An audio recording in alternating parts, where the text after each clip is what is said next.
भाईजान बरखुरदारो, अस्सलामुअलैकुम।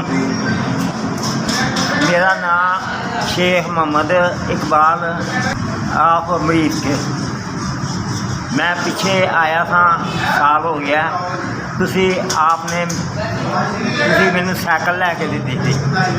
मैं उहदे उत्ते बड़ी मेहनत की है, बड़ी मेहनत की है। ये अल्लाह दा फजल है कि मैं मेहनत किसी चीज़ की कमी नहीं आई। उम्र मेरी हो गई है बहुत ज़्यादा, मेहनत मैं फिर भी करना, लेकिन महंगाई की वजह तो इहो जिहा काम हो गया कि मेरी मेहनत जिहड़ी है ना वो बर्बाद हुई हुंदी है। खर्चे हो गए ने बहुत ज़्यादा। यह मेरियां दवाइयां जी जिहड़ियां मैं खांदा जे पिया।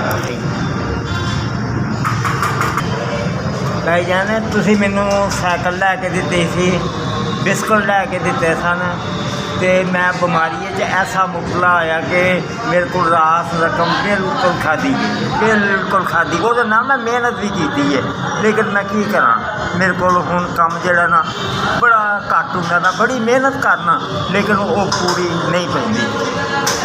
हुण मेरे कोल कोई पैसा नहीं बचिया, कुछ नहीं बचिया।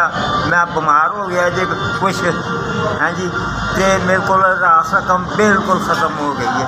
हुण मैं तकरीबन बड़ा मजबूर हो के दे आया जी तुहाडे कोल।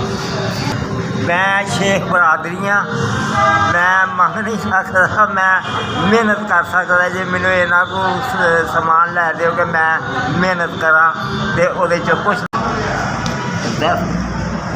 मैनू 10,000 मिल गया भाईजान जी। मैं तुहाडा दिलों बड़ा खुश हाँ। मैं तुहाडा बड़ा शुक्रिया अदा करना चाहना।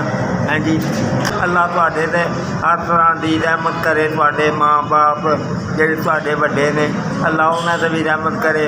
अगों तुहाडे बच्चे बाल बच्चा उन्हां ते भी अल्लाह रहमत करे। मैं दुआवां करदा रहांगा इंशाअल्लाह ताला, इंशाअल्लाह ताला।